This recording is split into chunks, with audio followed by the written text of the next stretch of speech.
Hi everyone, எல்லோரும் நல்லா இருக்கீங்களா? சாப்பிட்டீங்களா? நம் மீது இறைவனின் சாந்தியும் சமாதான நிலவட்டமாக. மரணம். ஒவ்வொரு ஆத்மாவும் மரணத்தை சுவைத்தே தேரும். எந்த ஒரு மனிதனும் கோட்டைக்குள் இருந்தாலும் மரணம் வந்தே தேரும். அரசன் முதல் ஆண்டி வரை இறந்தே ஆகணும். ஆதி மனிதன் முதல் இறுதி மனிதன் வரை இறப்பு நிச்சயம். இந்த மரணம் நமக்கு என்ன படிப்பினை தரணும் அப்படின்னா, ஒருத்தவங்க இறந்துட்டாங்க அப்படின்னா அந்த இடத்துக்கு போனோம் அப்படின்னா அந்த மனிதனை நினைத்து நம்ம செய்யக்கூடிய தவறு அதை திருத்தி நல்ல விஷயங்கள் செய்யக்கூடியதாக அந்த மரணம் நமக்கு ஞாபகம் தரணும். ஆனால் மரணம் வீட்டுக்கு போனால் தான் எல்லா கதைகளும் பேசப்படுகிறது. அந்த மரணம் எந்த ஒரு மனிதனுக்கும் ஒரு படிப்பினை தர்ற மாதிரி தெரியலை.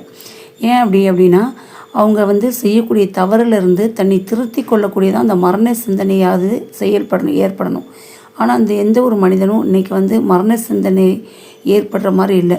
இந்த உலக வாழ்க்கை வீணும் விளையாட்டு அப்படின்ட்டாங்க. இந்த உலகத்தில் வாழும் வரையும் யாராக இருந்தாலும் பணம் பதவி அதை வச்சு ஆணவம் அகம்பாவம் திமிரு அப்படி தான் அலையிறாங்க ஒழிய எந்த ஒரு மனிதனும் பிற மனிதனை மதிக்கணும், அவனை தாழ்வாகவும் இழிவாகவும் கருதக்கூடாது அப்படின்னு நினைக்கிறதில்ல. அவங்களுடைய பேரண்ட்ஸ் இருக்க வரைக்கும் ஆகட்டும், எந்த ஒரு இதாகட்டும் அந்த பணத்தை வச்சு தான் அவங்க எல்லாமே ஆடுதாங்க. அவங்க இருக்கும்போது யாரையும் மதிக்கிறதில்ல. இறந்த பின்னாடி தான் அடுத்த மனிதர்கள் நமக்கு என்ன செய்தாங்க ஏது செஞ்சாங்க அப்படிங்கிறதே நினச்சி பார்க்கக்கூடிய சூழ்நிலையாக இருக்குது. அதனால் மனிதர்கள் வாழும்போதே நாமும் சந்தோஷமாக இருந்து நம்மளை சுற்றி இருப்பவர்களையும் சந்தோஷப்படுத்த வேண்டும். இறந்த பின்னாடி எந்த ஒரு செயலும் நம்ம பின்னாடி வர்றது கிடையாது. இறந்த பின்னாடி அந்த மனிதன் என்ன நல்ல செயல்கள் செய்திருக்கானோ அந்த விஷயங்கள் தான் அவனை பின்தொடர்ந்து வருது. அதுக்கடுத்து அவர்கள் பிள்ளைகள் அவர்களுக்காக ப்ரேயர் செய்யக்கூடியது, ப்ரேயர் செய்கிறது தான் வரும். வேறு எந்த ஒரு நல்ல விஷயங்களும் அவங்களுக்கு பின்தொடராது.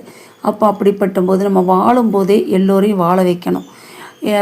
பொறாமை போட்டி அப்படிங்கிறனால நம்ம பின்வாங்கக்கூடாது. எல்லா மனிதர்களையும் ஒன்றிணைந்து ஒற்றுமைப்படுத்தி எல்லோருடையும் நல்ல விதமாக வாழ வேண்டும். மரணத்திற்கு